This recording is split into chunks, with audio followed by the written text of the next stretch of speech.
الحمد لله رب العالمين والصلاة والسلام على رسوله الكريم وعلى آله وصحبه أجمعين وأشهد أن لا إله إلا الله وأشهد أن محمدا عبده ورسوله۔ تین باتیں ایسی ہیں جن کا جاننا ہر مسلمان کے لیے ضروری ہے۔ وہ تین باتیں کون سی ہیں؟ تین باتیں ایسی ہیں جن کا جاننا ہر مسلمان کے لیے ضروری ہے۔ وہ تین باتیں لاسٹ درس میں بتایا تھا، بھول گئے؟ تین باتیں ایسی ہیں جن کا جاننا ہر مسلمان کے لیے ضروری ہے۔ وہ تین باتیں کون سی ہیں؟ اتنا جلد بھول گئے؟ کتنے دن ہوا کلاس ہوگا؟ 15 دن ہوگا، 15 days، اس لیے بھول گئے۔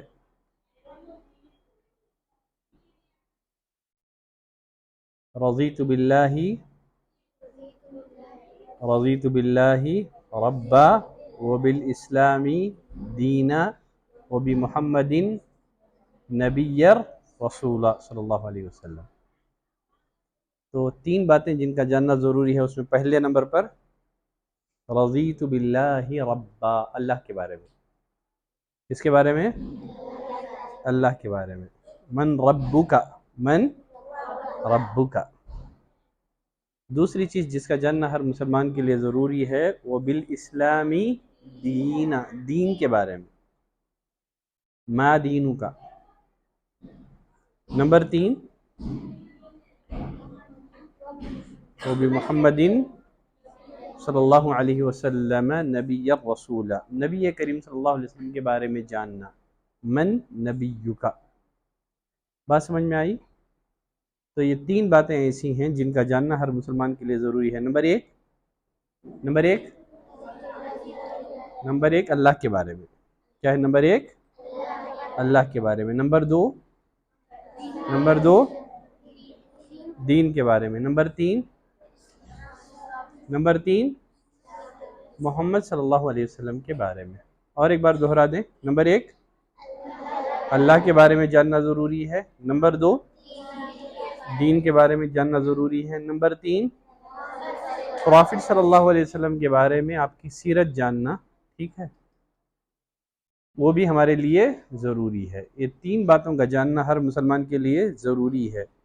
خبر میں ہر انسان سے یہی 3 سوالات پوچھے جائیں گے، ٹھیک ہے؟ بتایا تھا نہیں بتایا تھا؟ لاسٹ درس میں بتایا تھا نا؟ چلیں آج کے درس میں ان 3 باتوں میں پہلی بات کون سی ہے؟ اللہ کے بارے میں جاننا ضروری ہے۔ کس کے بارے میں؟ اللہ کے بارے میں جاننا ایک مسلمان کے لیے ضروری ہے۔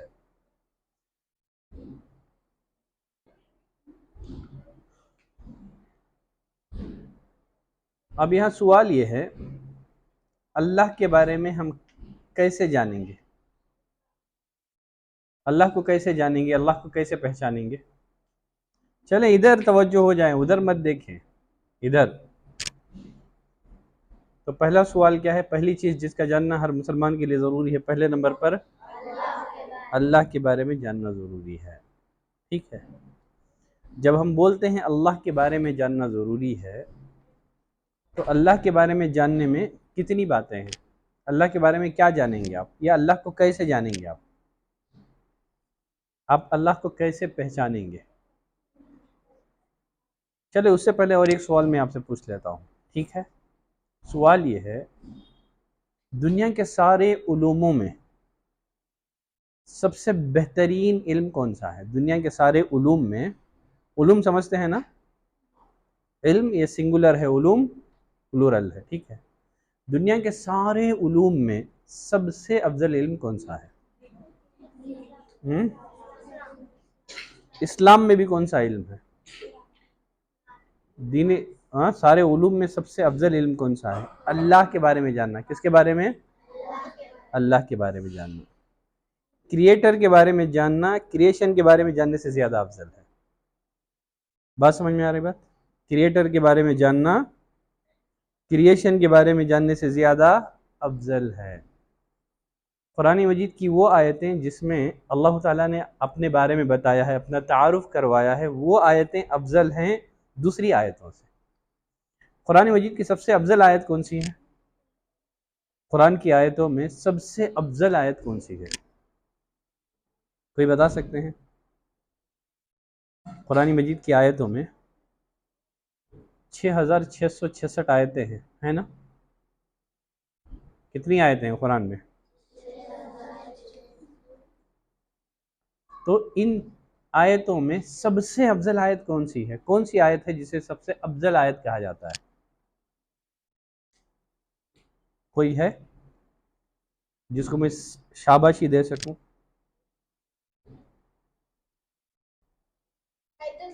گڈ، بارک اللہ فیکی۔ کون سی آیت ہے؟ یہ قرآن کی آیتوں میں سب سے افضل آیت۔ دیکھیں، یہی سوال ایک دفعہ نبی کریم صلی اللہ علیہ وسلم نے ایک مشہور صحابی ابی بن کعب سے پوچھا۔ کن سے؟ ابی بن کعب ایک فیمس صحابی ہیں۔ نبی کریم صلی اللہ علیہ وسلم نے جن صحابہ سے قرآن لینے کا ہمیں حکم دیا ہے ان میں سے ایک نام ابی بن کعب کا ہے۔ نبی نے فرمایا خذ القرآن من اربعین، 4 لوگوں سے تم قرآن سیکھو۔ کتنے لوگوں سے؟ 4 صحابہ سے نبی کریم صلی اللہ علیہ وسلم نے قرآن سیکھنے کا حکم دیا ہے، ان میں سے ایک نام جو ہے نا ابی بن کعب۔ ایک دفعہ نبی کریم صلی اللہ علیہ وسلم نے ابی بن کعب سے پوچھا، اے ابی، تمہارے نزدیک قرآن مجید کی ساری آیتوں میں سب سے افضل آیت کون سی ہے؟ ابی بن کعب رضی اللہ تعالیٰ عنہ نے پہلے تو کہا اللہ اور اس کے رسول بہتر جانتے ہیں۔ نبی نے جو ہے نا سوال پھر سے ریپیٹ کیا، پوچھا اے ابی، ان کی کنیت ابو المنذر تھی، کہا اے ابو المنذر، تمہارے نزدیک قرآن کی آیت میں سب سے افضل آیت کون سی ہے؟ ابی بن کعب رضی اللہ تعالیٰ عنہ نے سیم جواب دیا، کہا اللہ اور اس کے رسول بہتر جانتے ہیں۔ پھر سے نبی کریم صلی اللہ علیہ وسلم نے ایک تیسری دفعہ جب سوال پوچھا، ان کی زبان سے نکل گیا، کیا بول کے؟ آیت الکرسی۔ نبی کریم صلی اللہ علیہ وسلم خوش ہو گئے، آپ نے ان کی چھاتی پہ مارا، یہاں سینے پہ، کہا کہ اے ابی، تمہیں علم مبارک ہو، اے ابی، تمہیں علم مبارک ہو، ماشاءاللہ اس بچی کو علم مبارک ہو۔ ٹھیک ہے، تو قرآن کی آیتوں میں سب سے افضل آیت کون سی ہے؟ کیوں قرآن کی آیتوں میں یہ سب سے افضل آیت ہے؟ اس لیے کہ اس آیت میں جو ہے نا اللہ کا انٹروڈکشن کرایا گیا ہے، اللہ کا تعارف ہے، اللہ کی پہچان کروائی گئی ہے۔ بات سمجھ میں آ گئی؟ بات اس آیت میں کیا ہے؟ اللہ کا تعارف ہے۔ آپ اللہ کے بارے میں جاننا چاہتے ہیں تو آپ یہ آیت پڑھ لیں، اللہ نے اس میں اپنا جو ہے اپنا تعارف کروایا ہے، اپنے بارے میں بتایا ہے۔ تو خلاصہ یہ ہے، دنیا کے علوم میں سب سے افضل علم کون سا ہے؟ کون سا ہے؟ اللہ کے بارے میں جاننا۔ کس کے بارے میں جاننا؟ اللہ کے بارے میں جاننا۔ یہ دنیا کے سارے علوم میں سب سے افضل علم ہے۔ نبی کے بارے میں جاننے سے زیادہ افضل کس کے بارے میں جاننا ہے؟ اللہ کے بارے میں جاننا، اس لیے کہ وہ کریٹر ہے نا، تو یقیناً اس کے بارے میں جاننا کریشن کے بارے میں جاننے سے زیادہ افضل ہے۔ یہ ایک چھوٹا سا واقعہ یاد آ رہا ہے آپ لوگوں کے لیے، سنا دوں؟ ٹھیک ہے، کچھ لوگ جو ہے نا مسجد میں بیٹھ کر کے قرآن اور حدیث کا سبق لے رہے تھے، ایک عالم کے پاس بیٹھ کر کے قرآن اور حدیث پڑھ رہے تھے۔ ایک شخص آ کر کے کہنے لگا دنیا چاند پر چلی گئی ہے، ابھی تم ان کتابوں میں اٹک گئے ہو کیا؟ دنیا کہاں چلی گئی ہے؟ چاند تک چلی گئی ہے، ابھی تم یہ حدیث کی بخاری مسلم انہی کتابوں میں پڑھے ہوئے ہو۔ تو عالم صاحب نے کیا جواب دیا جانتے؟ کیا جواب دیا؟ اگر ایک مخلوق تک پہنچ جائے، ایک کریشن کے پاس کریشن تک پہنچ جائیں تو یہ کوئی کمال نہیں ہے۔ کمال کیا ہے؟ کہ کریشن کریٹر تک پہنچ جائیں۔ اگر مخلوق کے بارے میں جان رہی ہے تو کمال کیا ہے؟ کمال کیا ہے؟ خالق کے بارے میں جاننا۔ دنیا چاند تک پہنچ گئی ہے لیکن اللہ کو نہیں جان رہی ہے۔ بات سمجھ میں آ گئی؟ جس انسان کے پاس اللہ کا علم نہیں ہے، جو انسان اللہ کو نہیں جانتا، ایسا آدمی جاہل ہے، چاہے اس کے پاس ہزاروں ڈگریاں موجود کیوں نہ ہوں۔ دنیاوی علوم کی ہزاروں ڈگریاں ہیں اس کے پاس، لیکن اللہ کے بارے میں نہیں جانتا ہے، وہ بڑا سائنسدان ہوگا، لیکن اگر وہ اللہ کو نہیں جانتا ہے تو وہ سب سے بڑا جاہل ہے۔ انڈرسٹوڈ؟ آ رہی ہے نہیں آ رہی ہے سب کو؟ بات سب کو سمجھ میں آ رہی ہے؟ ٹھیک ہے، تو دنیا کے سارے علوم میں سب سے افضل علم کون سا ہے؟ اللہ کے بارے میں جاننا۔ ٹھیک ہے، اب یہاں ایک سوال ہے آپ سے، ہم اللہ کے بارے میں کیسے جانیں گے؟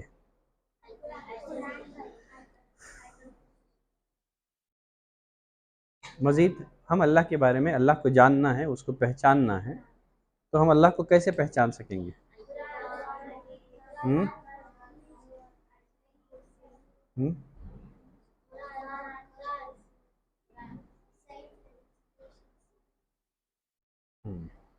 گڈ، ٹھیک ہے، ڈفرینٹ آنسر آئے ہیں، سب اپنی اپنی جگہ پر صحیح ہیں۔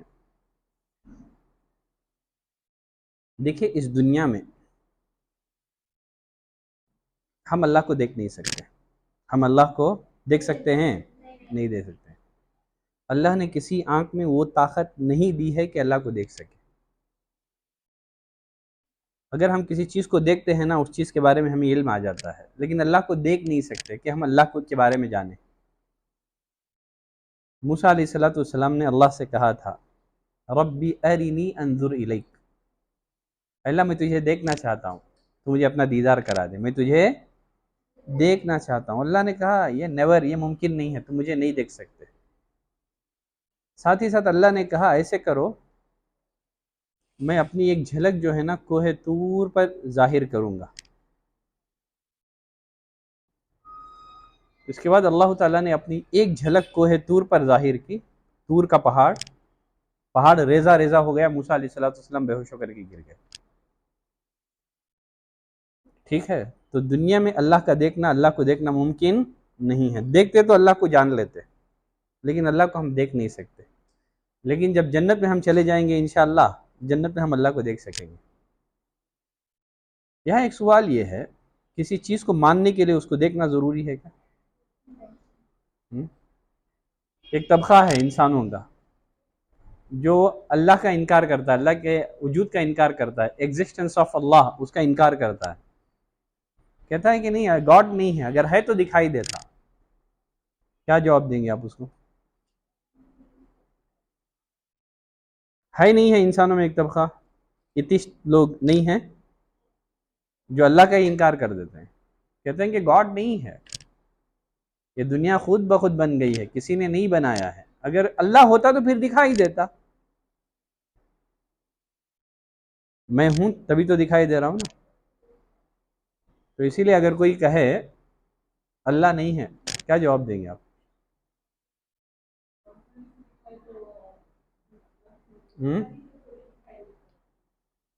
پہلی بات تو یہ ہے، کسی چیز کو ماننے کے لیے اس کا دیکھنا ضروری نہیں ہے، ٹھیک ہے؟ کسی چیز کے وجود کو ماننے کے لیے اسے دیکھنا ضروری ہے؟ چلیں ادھر ادھر ادھر، بہت جلدی بھٹکتے ہیں تم۔ کسی چیز کو ماننے کے لیے اسے دیکھنا ضروری ہے کیا؟ اب یہاں ہوا ہے کہ نہیں ہے، فضا اس میں؟ ہم آکسیجن کے بغیر ہے نا کچھ سیکنڈ زندہ نہیں رہ سکتے۔ آکسیجن ہے ابھی بھی ادھر، یہ آکسیجن ہم کو دکھائی دے رہی ہے؟ نہیں دکھائی دے رہے، لیکن ہم مانتے ہیں نہیں مانتے آکسیجن کو؟ تو کسی چیز کو ماننے کے لیے اس کا دیکھنا ضروری ہے؟ نہیں ہے۔ آکسیجن ہمیں دکھائی نہیں دیتا ہے، لیکن پھر بھی ہم مانتے ہیں آکسیجن ہے۔ انسان کے جسم میں روح بھی ہے نا؟ روح اگر نکل گئی تو آدمی مر گیا، ڈیڈ۔ روح دکھائی دیتی ہے کیا؟ دکھائی دیتی ہے؟ نہیں، لیکن آدمی مانتا ہے کہ نہیں مانتا ہے روح ہے بول کر کے جسم میں؟ روح نکل گئی تو مر گیا، جب تک روح ہے آدمی زندہ ہے۔ کیا بولتے ہیں روح کو انگلش میں؟ سول، ٹھیک ہے، باڈی اور سول۔ سول دکھائی نہیں دیتا ہے، لیکن پھر بھی ہم مانتے ہیں سول، ٹھیک ہے؟ تو کسی چیز کو ماننے کے لیے اسے دیکھنا ضروری ہے؟ نہیں، ضروری نہیں ہے، کسی چیز کو ماننے کے لیے اسے دیکھنا ضروری۔ چلیں یہاں اور ایک سوال میں آپ سے پوچھ لیتا ہوں، اللہ ہے نا؟ ہمارا ایمان ہے نہیں ہے؟ آگے میں اس پر پھر ڈسکس کروں گا۔ ٹھیک ہے، اگر آپ سے کوئی پوچھے کہ اللہ ہے، اس کو پروف کرو، ایگزسٹنس آف اللہ کو پروف کرو، تو کیسے پروف کریں گے بعد میں بتاؤں گا، اب نہیں ہے، ٹھیک ہے، تھوڑا تھوڑا اسٹیپ بائی اسٹیپ چلیں گے ہم۔ یہ ایک سوال آپ سے ہے سمپل، اللہ ہے نا، ہمارا ایمان ہے، ٹھیک ہے، تو پھر اللہ کیوں دکھائی نہیں دیتا ہے؟ اللہ نے اپنے آپ کو کیوں چھپا دیا ہے؟ جب جنت میں ہم دیکھ سکتے ہیں، ٹھیک ہے، تو پھر اللہ تعالیٰ دنیا میں بھی ہمیں دکھا دیتا خود کو، کیوں نہیں دکھا رہا ہے اللہ نے خود کو کیوں چھپا لیا ہے؟ خود کو اللہ نے کیوں پوشیدہ رکھا ہے؟ ریزن کوئی بتا سکتے ہیں؟ چلے میں ایک ایگزامپل کے ذریعے سے سمجھاتا ہوں، ٹھیک ہے۔ اللہ نے ہمیں کیوں پیدا کیا ہے؟ ایگزام کے لیے، ہے نا، امتحان لینے کے لیے پیدا کیا ہے۔ ہم لوگ کتنے سچے ہیں، کتنے امانت دار ہیں، کیا ہم لوگ چیٹنگ کرتے ہیں، نہیں کرتے ہیں، اس کا پتہ کب لگے گا بولو؟ جب ایگزام ہال میں ایگزامنر موجود نہ ہو۔ کیا ہے؟ ایگزام ہال میں اگر ٹیچر ہو اور اسٹوڈنٹ چیٹنگ نہ کرے تو کمال ہے کیا؟ اگر معلوم کرنا ہے کہ اسٹوڈنٹ جو ہے کتنا واقعی معنوں میں سچا ہے، وہ چیٹنگ نہیں کرنے والا ہے، اس کو جانچنے کے لیے کیا کرنا ہے؟ ایگزام ہال میں ٹیچر نہیں رہنا۔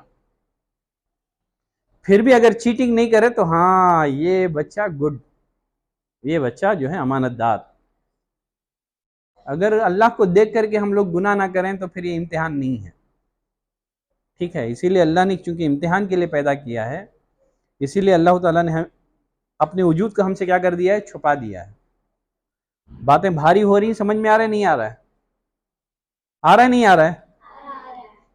آ رہا ہے نہیں آ رہا ہے؟ سب کو آ رہا ہے، ٹھیک ہے۔ تو اللہ نے ہمیں ایگزام کے لیے پیدا کیا ہے۔ کس کے لیے پیدا کیا ہے؟ امتحان کے لیے پیدا کیا ہے۔ چلو اگر آپ کا امتحان لیا جائے، ایگزام ہال میں اگر ٹیچر نہ ہو، ایگزامنر موجود نہ ہو، کیا کریں گے آپ؟ چیٹنگ کریں گے نہیں کریں گے؟ ہاں، تو چیٹنگ کریں گے مطلب کیا ہے؟ آپ ٹیچر سے ڈر کر کے آپ ایگزام لکھ رہے ہیں، ٹھیک ہے۔ تو اسی لیے اللہ تعالیٰ نے ایک خاص مقصد کے لیے، چونکہ امتحان کے لیے اللہ نے ہمیں پیدا کیا ہے، اللہ جانچنا چاہتا ہے کہ کون میرے بندے ہیں جو مجھے دیکھے بغیر بھی جو ہے مجھ سے ڈرتے ہیں، مجھے دیکھے بغیر بھی مجھ سے ڈرتے ہیں، مجھے دیکھے بغیر بھی کون میری اطاعت کرتے ہیں۔ اللہ یہ ایگزام دینا چاہتا ہے ہم سے۔ اگر ہم اللہ کو دیکھ کر کے ڈرتے تو یہ ایگزام نہیں ہوتا۔ بات سمجھ میں آ گئی؟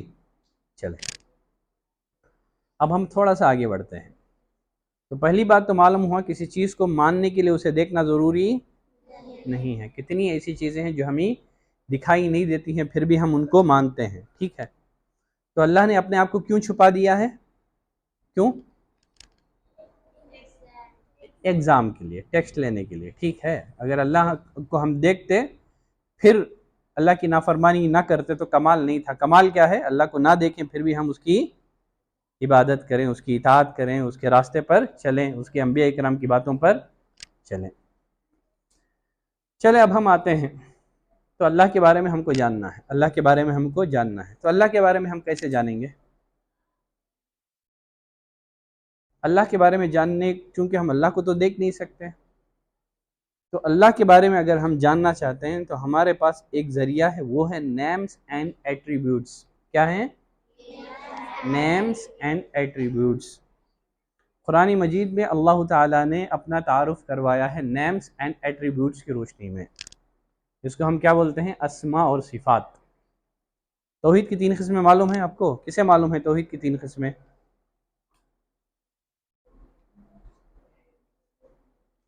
کیا کیا ہے؟ توحید اسماء اور صفات، گڈ، بارک اللہ فیک۔ تو توحید کی کتنی قسمیں ہیں؟ 3 قسمیں ہیں۔ ایک ہے توحید ربوبیہ، توحید الوہیہ، توحید اسماء اور صفات۔ اگر ہم اللہ کو جاننا چاہتے ہیں تو ہمارے پاس ایک ہی ذریعہ ہے، اللہ کو تو ہم دیکھ نہیں سکتے، اللہ جو ہے اپنے مخلوقات میں سے کسی کی طرح نہیں ہے، تو اللہ کو جانچنا ہے تو ہمیں نیمز اور ایٹریبیوٹس کے ذریعے سے ہی ہم اللہ کو جان سکتے ہیں. بات سمجھ میں آ رہی نہیں آ رہی ہے؟ اب اللہ تعالیٰ نے اپنا تعارف قرآن میں کروایا ہے، ٹھیک ہے. جیسے ابھی آیت الکرسی ہے، آیت الکرسی میں اللہ تعالیٰ نے نیمز اینڈ ایٹریبیوٹس کی روشنی میں اپنا تعارف کروایا ہے، اللہ ہے کون. اور پھر اسی طرح سے قرآن مجید کی صورتوں میں ایک اچھی صورت ہے جس کو ثلث القرآن کہا جاتا ہے، 1/3 آف قرآن کہا جاتا ہے. وہ کون سی صورت ہے یہ؟ 1/3 آف قرآن کون سی ہے قرآن کی صورتوں میں سے؟ ہاں، ثلث القرآن کس صورت کو کہا جاتا ہے؟ ثلث القرآن کس صورت کو کہا جاتا ہے؟ نہیں معلوم نہیں.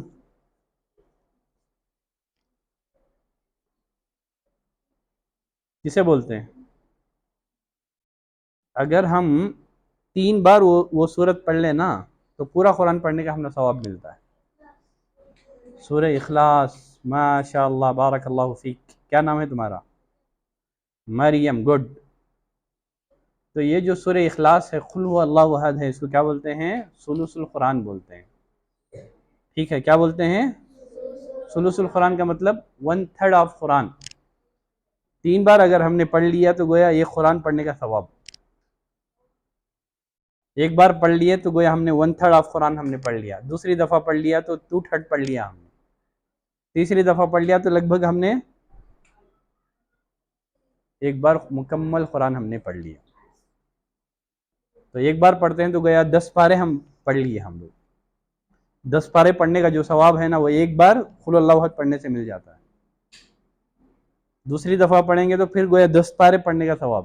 تیسری دفعہ پڑھیں گے تو پھر مزید 10 پارے پڑھنے کا ثواب. تو سورہ اخلاص کو کیا بولتے ہیں؟ کیا بولتے ہیں؟ ثلث القرآن. ٹھیک ہے، یہ قرآن کا 1/3 ہے یہ.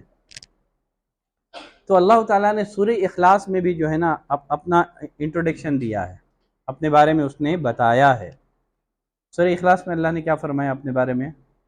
قل هو اللہ احد. اے نبی کہہ دیجئے اللہ 2 ہیں، نہیں بلکہ کتنے ہیں؟ 2 ہوتے تو کیا ہوتا؟ ایک گاڑی کے 2 ڈرائیور ہوتے تو کیا ہوتا؟ ایک رائٹ پھراتا ایک لیفٹ پھراتا، کیا ہوتا گاڑی کی حالت؟ اسی طرح اس یونیورسل کے 2 گارڈ ہوتے تو کیا ہوتا؟ دونوں میں لڑائی. ایک بولتا کہ نہیں آج جو ہے میں بارش اتاروں گا، دوسرا بولتا نہیں بارش نہیں ہے آج. ایک بولتا کہ نہیں آج تو نہیں، اب دن ہے، نہیں دن نہیں ہے، میں رات بھیجوں گا. اگر 2 خدا ہوتے سنسار میں تو دونوں بلا ہوتے سنسار میں. خطرناک ہوتا زمانے کا رنگ، ہوا کرتی ہر روز دونوں میں جنگ. ہے نہیں؟ اللہ نے فرمایا لو کان فیہما آلہۃ الا اللہ لفسدتا. اگر آسمان اور زمین میں اللہ کے علاوہ اور گاڈ ہوتے تو کیا ہوتا؟ یہ پوری کائنات کا نظام خراب ہو جاتا. تو اللہ کیا ہے؟ ایک ہے. قل هو اللہ احد. احد کے معنی اکیلا ہے، وہ ایک ہے، وہ 2 نہیں ہے، 3 نہیں ہے، 3 سے زیادہ نہیں ہے. ٹھیک ہے. عیسائیوں کے پاس 3 گاڈ کا تصور ہے، ہندوؤں کے پاس تو چھوڑو، ان کے پاس تو بے شمار دیوی دیوتاؤں کا تصور پایا جاتا ہے. لیکن مسلمانوں میں ایک ہی گاڈ کا تصور، ایک ہی اللہ کا تصور ہے. اے نبی آپ کہہ دیجئے کیا ہے؟ قل هو اللہ احد. اللہ ایک ہے، اکیلا ہے، اس کی بادشاہت میں اس کا کوئی شریک نہیں ہے، اس کا کوئی ہیلپر نہیں ہے، اس کا کوئی پارٹنر نہیں ہے. پوری کائنات کو اس نے اکیلا بنایا ہے. ہم سب کا کریٹر کون ہے؟ اللہ ہے. قل هو اللہ احد. اور پھر آگے اللہ نے کیا فرمایا؟ اللہ الصمد. اللہ کیا ہے؟ بے نیاز ہے. ہمیں زندہ رہنا ہے تو آکسیجن ہونا، آکسیجن نہیں تو مر جائیں گے، ہے کیا نہیں؟ کرونا میں کتنے لوگ آکسیجن نہ ملنے کی وجہ سے مر گئے، جانتے ہیں نہیں جانتے؟ تو کتنی بڑی نعمت ہے اللہ کی، ہم لوگ آکسیجن میں سانس لے رہے ہیں۔ تو اللہ کو کسی چیز کی ضرورت نہیں ہے، ہم نہ زندہ رہنے کے لیے پانی ہونا، کھانا ہونا ہے، نہیں ہے، لیکن وہ کیا ہے؟ صمد ہے، وہ اسے کسی چیز کی ضرورت نہیں ہے۔ جو کھانے والا ہو، جو پینے والا ہو، جسے سونے کی ضرورت پڑتی ہو، وہ اللہ ہو سکتا ہے، وہ معبود ہو سکتا ہے۔ ہم جس کی عبادت کر رہے ہیں نا، اس کے اندر کچھ کوالٹیز ہونا ہے، جس کی ہم عبادت کرتے ہیں اس کے اندر کچھ کوالٹیز ہونا ہے۔ ایک تو وہ اکیلا ہونا ہے، نمبر دو وہ کیا ہونا ہے؟ صمد ہونا ہے۔ صمد کا مطلب اسے کسی چیز کی ضرورت نہیں ہے، وہ اسے کھانے پینے کی، وہ سب کو کھلاتا ہے، اسے کھانے کی ضرورت نہیں ہے، وہ سب کو پلاتا ہے، اسے پینے کی ضرورت نہیں ہے، ٹھیک ہے؟ تو وہ صمد ہے، جو کھاتا ہے، پیتا ہے، جسے تھکان کے بعد آرام کی ضرورت پڑتی ہے، وہ گاڈ ہو نہیں سکتا، وہ اللہ، وہ الہ ہو نہیں سکتا۔ پھر آگے اللہ نے کیا فرمایا؟ لم یلد ولم یولد، مطلب نہ وہ والد رکھتا ہے نہ اولاد رکھتا ہے، اس کے پیرنٹس بھی نہیں ہیں، اللہ کا فادر بھی نہیں ہے، اور اس کے چلڈرن بھی نہیں ہیں، وہ والد اور اولاد نہیں رکھتا ہے۔ جس کے والد ہیں، جس کے پیرنٹس ہیں، جس کا ڈیٹ آف برتھ ہے، جس کا پلیس آف برتھ ہے، وہ معبود ہو سکتا ہے؟ نہیں ہو سکتا۔ اگر ہم کسی کی عبادت کر رہے ہیں نا، وہ کیا ہونا ہے؟ وہ لم یلد ولم یولد ہونا ہے۔ جس کا ڈیٹ آف برتھ ہے اس کی عبادت ہم لوگ نہیں کر سکتے، جس کا پلیس آف برتھ ہے ہم اس کی عبادت، کیا جی نیند آ رہی ہے؟ ایک لگا لے بیٹھ جاؤ، سوتے رہو، ذرا سامنے آؤ۔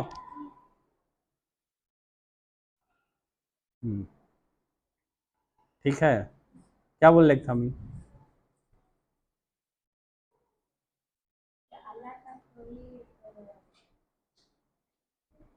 خیر غور سے سنو، ٹھیک ہے؟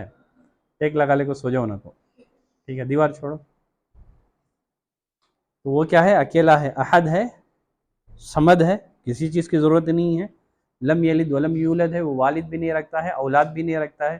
جس کے والد اور اولاد ہیں وہ معبود نہیں ہو سکتا۔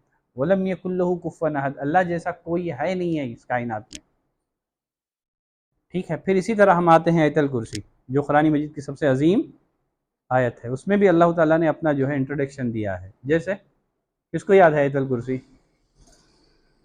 چلیں آپ بولتے چلیں، شارٹ میں بتا دوں گا۔ اللہ لا الہ الا ہو، اللہ اس کے علاوہ کوئی معبود نہیں ہے، عبادت صرف اللہ کی، اس کے علاوہ کسی کی عبادت نہیں ہے۔ کیوں اللہ ہی کی عبادت کرنی ہے؟ آگے اللہ تعالیٰ نے اس کے کچھ دلیلیں اللہ نے دی ہیں کہ عبادت صرف اللہ کی۔ پیشانی کس کے سامنے جھکے گی؟ مانگنے کے لیے ہاتھ کس کے آگے ہمارے اٹھیں گے؟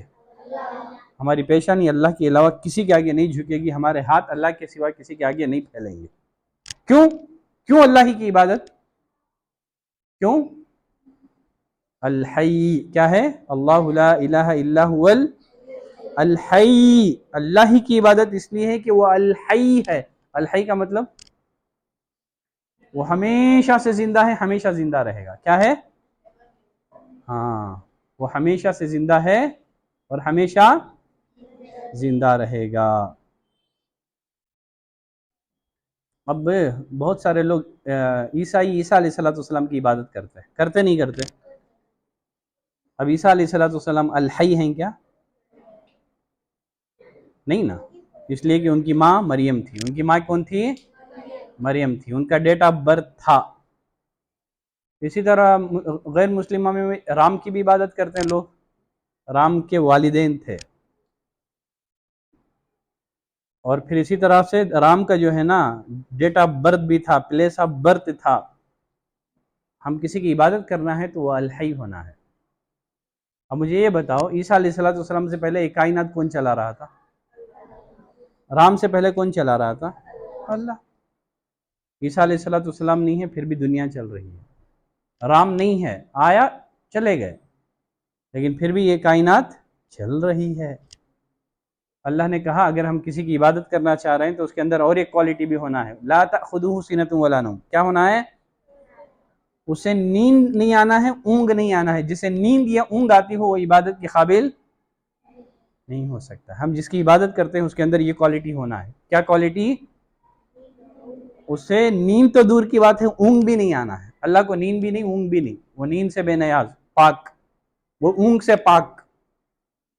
ہم نہ جو ہے نا جب ہم لوگ تھک جاتے ہیں تو ہم کو نیند کی ضرورت پڑتی ہے، اللہ کو نیند کی ضرورت نہیں ہے. تو اگر ہم اللہ کو جاننا چاہتے ہیں تو ہمارے پاس اللہ کو جاننے کا ذریعہ کیا ہے؟ Names and attributes. ٹھیک ہے. اللہ تعالیٰ نے قرآن میں اللہ کے اپنے بہت سارے نیمز اینڈ ایٹریبیوٹس بیان کیے ہیں. ان کی روشنی میں ہم اللہ کو جان سکتے ہیں. ہو گیا وقت؟ ٹھیک ہے. اگلی کلاس میں سوالات کروں گا. ٹھیک ہے. کچھ سوالات آج کے درس میں پوچھ دیتا ہوں درس کے خلاصے کے طور پر. پہلا سوال، 3 باتیں جن کا جاننا ضروری ہے، کیا کیا ہیں؟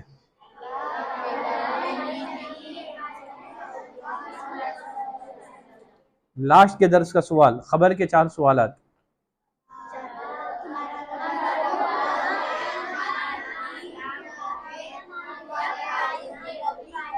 چوتھا سوال ما یدریک. گڈ، بارک اللہ فیکم. مطلب ہاں کیا ہے؟